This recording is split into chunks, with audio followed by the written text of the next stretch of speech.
to podcast 16 or 17, whichever one of the great ones we. Good morning, good afternoon, and good night. As they say, that's our closing. So, for today's topic, guys, we're going to jump right in, and it's all about AI. It's all about AI. And for those who are watching, obviously, artificial intelligence. So I guess the first question I have, I'm looking at it from one of our investors, is how might we use AI in both our administration and our back office? And then how might we use it to help us make investment decisions? So which one of you guys want to jump in? Who's our AI expert for the next 30 minutes? Well, let me, if I may, let me start because I'll let the other guys take the meat of it. But there's been a prediction that a career in being a doctor, a career in being a pilot, those days are numbered because of a lot of the advancement in technology allowing certain vocations to be autonomous. So you're going to have, apparently human diagnosis by doctors results in 80% in misdiagnosis. And they've already done, before the big recent AI news and the progress there, but they've done research and shows that, when it's computer-based or AI-based, your misdiagnosis is down to 3 to 5%. The other example is the days of having human pilots are becoming less expected or predicted because, again, most casualties or plane crashes are a result of human error.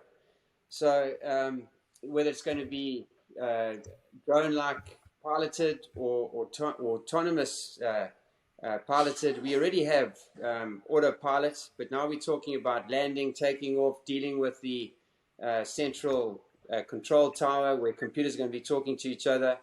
So the point is, they're far cleverer than we are, and that's been spoken about in the last 5 or 6 years. Now let's fast track to today's news.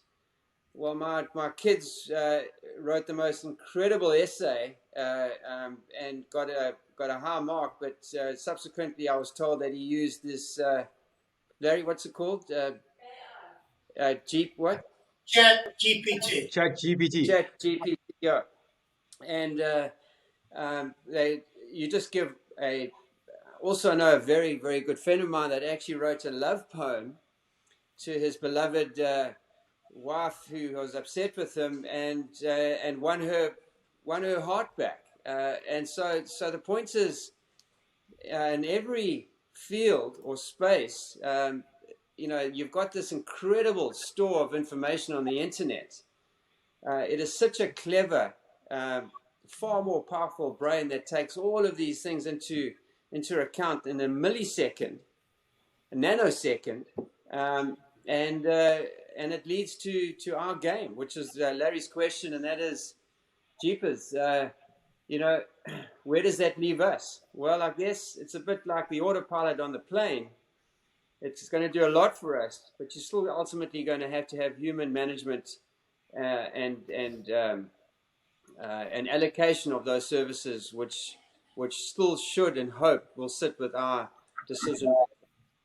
But times are changing, and times are changing fast. Yeah, Glenn, just on a point, I had ChatGPT write a little love poem for Suzanne, and when I came home, she was making love to the Brad Pitt doll along with my poem. So it didn't go very well for me. I was locked out of the door, but it was a good poem. Hence my point is that we're still going to need to manage the clever machine in the room, and hence Autopilot is a good thing. Just to draw the two analogies here, autopilot's a good thing, but it still needs human intervention and management. Well, You Yeah. guys. when you Yeah. talk also about Maybe if I can add, let me just add a bit to what Glenn's saying there. So yeah, that poem didn't work. Um, well, in my case, Paulina was offended that I used ChatGPT for that poem, but in that, but Why on earth did you admit it? it was too good. It was too good. She it just really was above my pay grade in poetry. But so just to caveat a bit about what we're saying about artificial intelligence, right? And defining that intelligence. And for me, the hardest part of intelligence that will be um, the most difficult to substitute will be creativity. Right? Memory is easy. Right? Memory, you're already using memory to be, you don't even really need to remember what you did. You just check what pictures you took, or you don't need to um, you don't need to remember a fact. You can Google a fact.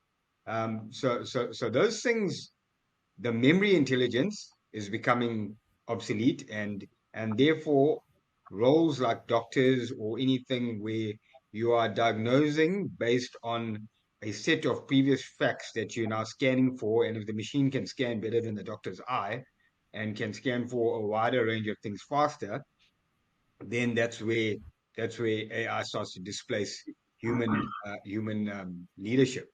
But then there's a creativity side of things, and a joining the dots in a way that have not been joined before.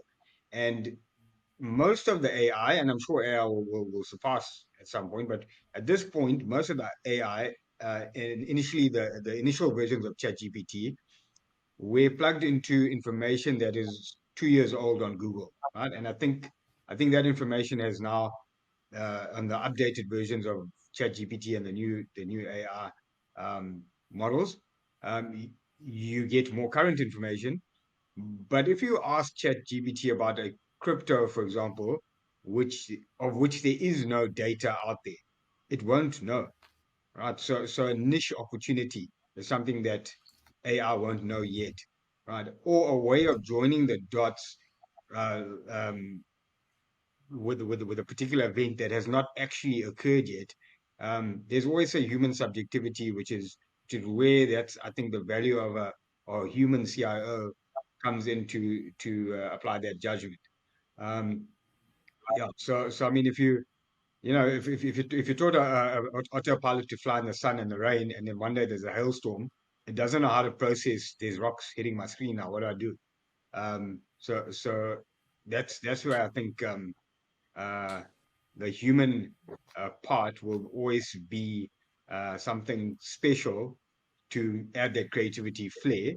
But like the calculator replaced the abacus and the bulldozer replaced 100 workers with a spade, we're just going through a new um, tool evolution, which will displace simpler jobs and focus people on more creative jobs, Yeah, and will cause more I, wealth inequality, probably. I think I like that word. Be just to be serious. I think that's you've nailed it there. I think it's as we all advance and there's technological progress and innovation, it comes down to just being another tool that is, what we have today in our technical analysis, Graham, compared to what we had 5 years ago, 10 years ago, since 20 years ago, since I've been trading, it's chalk and cheese. And AI is just going to be another tool to B's point that is going to be there for us to use and become more efficient and offer a better management service. well, guys, it's interesting. First of all, um, the things that AI can do when we talk about, well, Glenn, like you said, getting on an airplane. Can you imagine when they close the door and instead of, in addition to first class, you have what they call super first class for 2 or 3 people? They actually get to sit up in the cockpit because nobody's flying it anymore.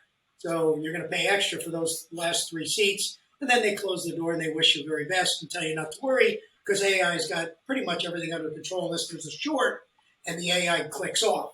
At which point, you lean forward and you kiss your neighbor's ass goodbye, and off you go. We'll see you in the next time. But when it comes to the managing of money, and Graham, this is a good question for you because it's one I would say. If you could take all the charts, all the analysis, all the input, what's happened in the past, raising of interest rates, what's going on in the world, and you could give all of that to AI.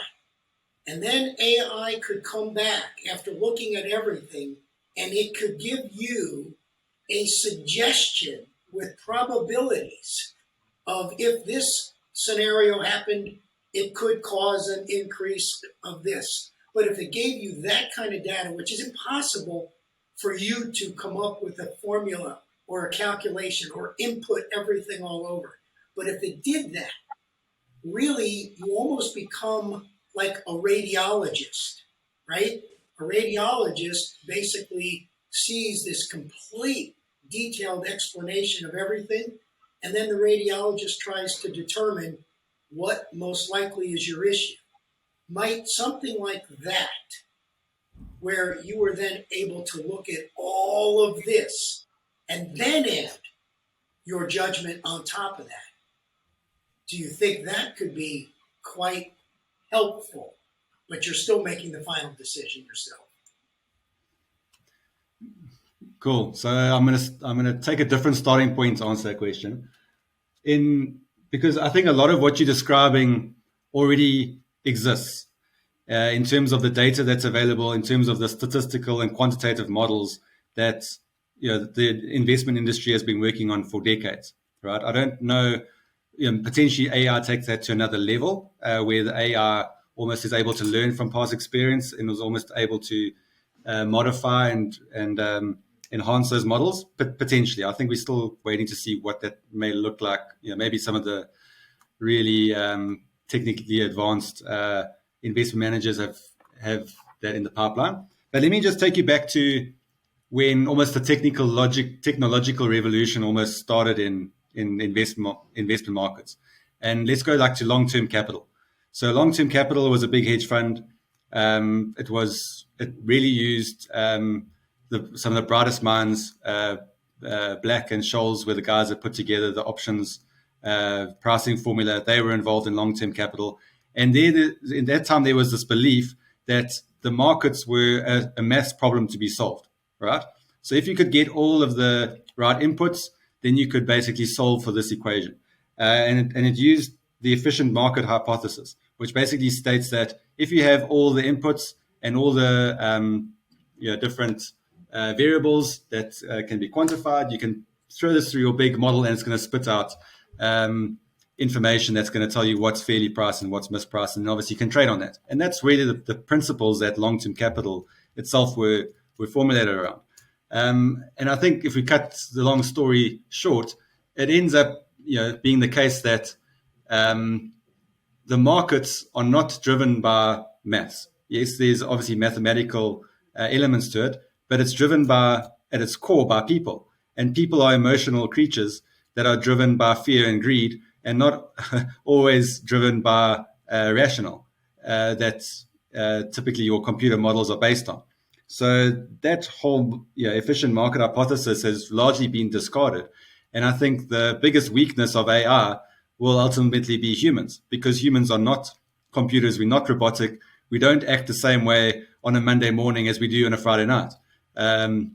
For some of us, that's because of the different substances we've been taken and what have you. But we are creatures that are variable by nature, and we cannot be defined and put into a box.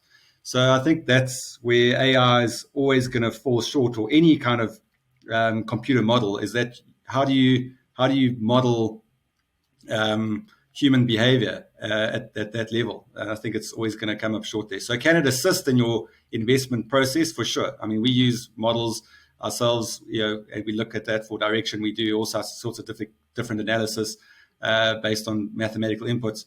But for me, this is not going to be the magic bullet.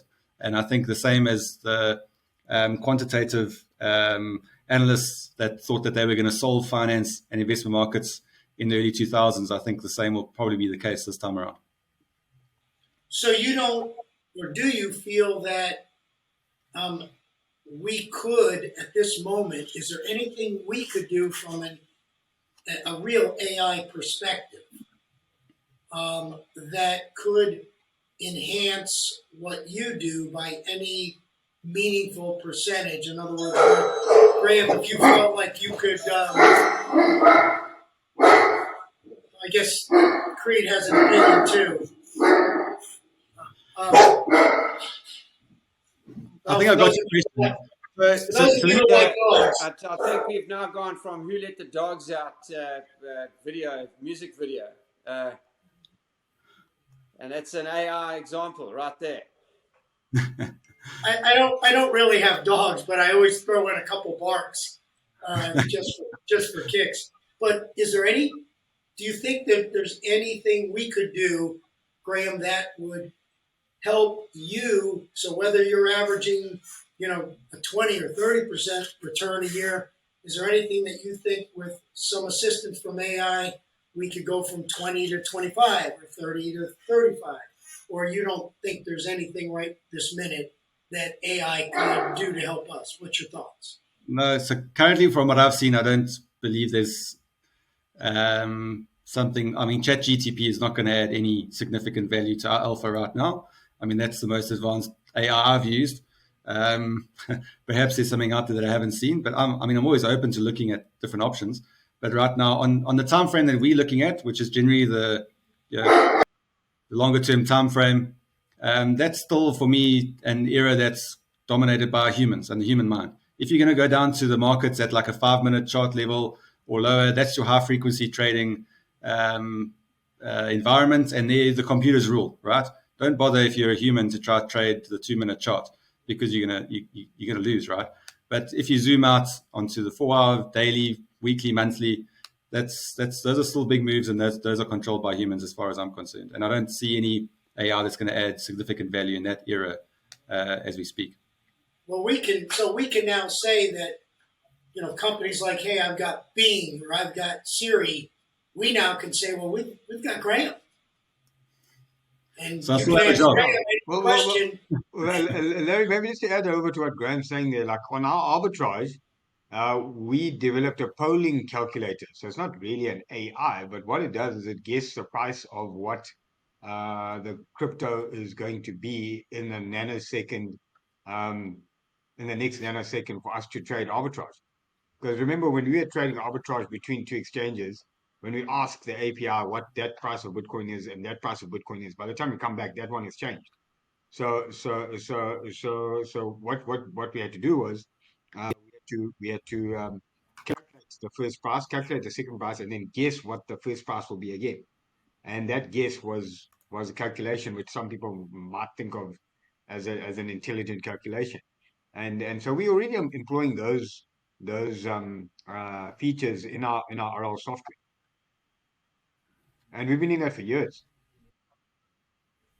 Okay, let's um, let's jump to our last question, as the four of us are AI experts, and the last one is, how do we see, or do we see AI um, impacting and interacting in the retail financial area arena?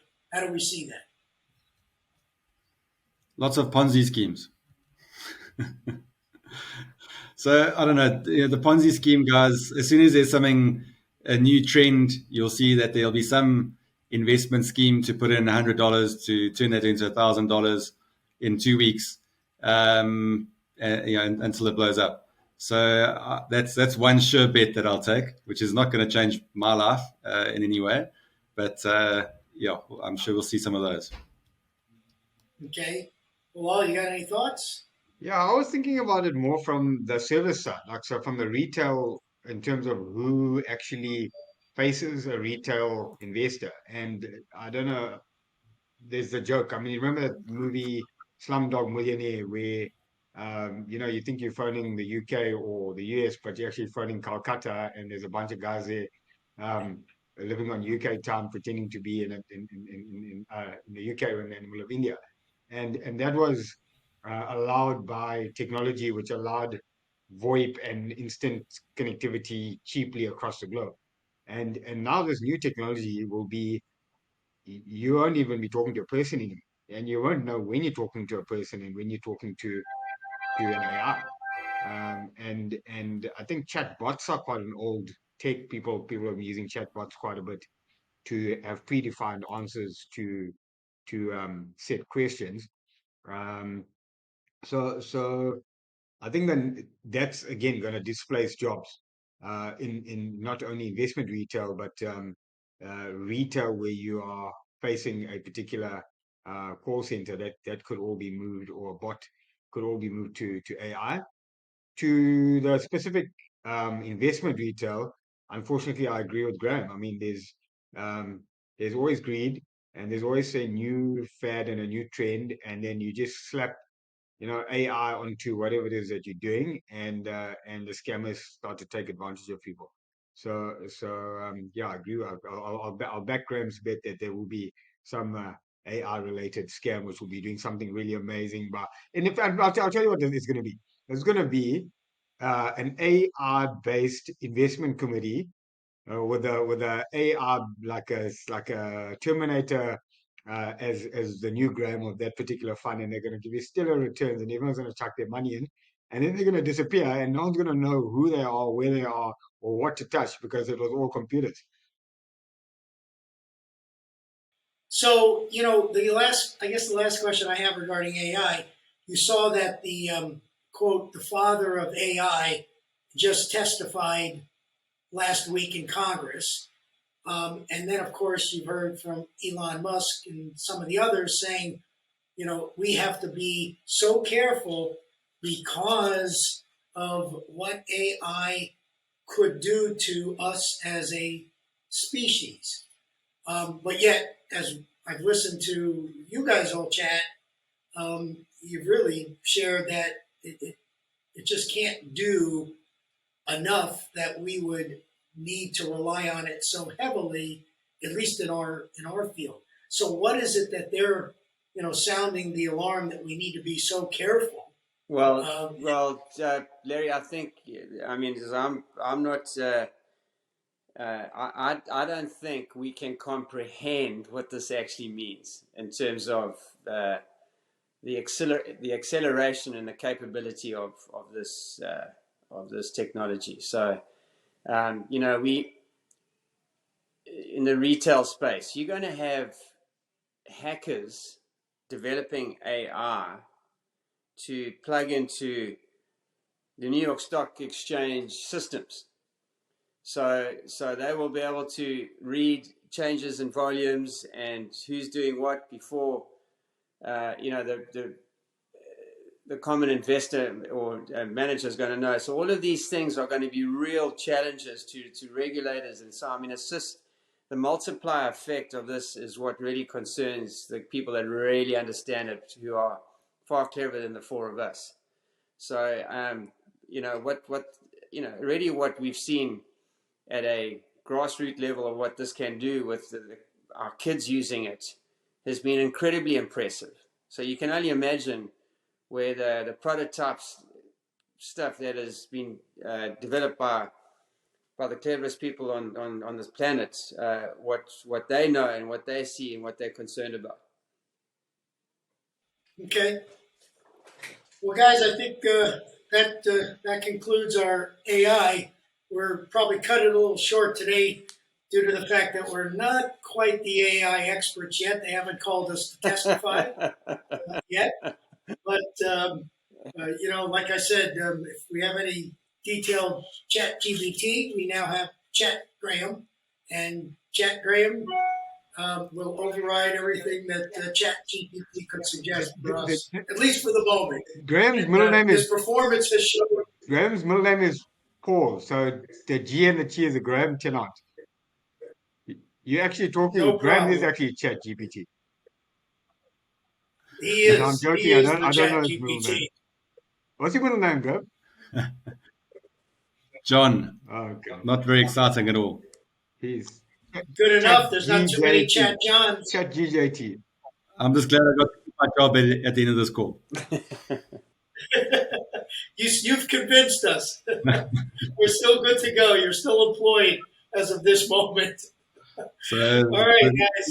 I'll see you guys next week. All right, guys. Cheers, Thank guys. you. Thanks. All right, guys. Thanks, Graham. Yeah. Thanks, B. So, You bet. bye.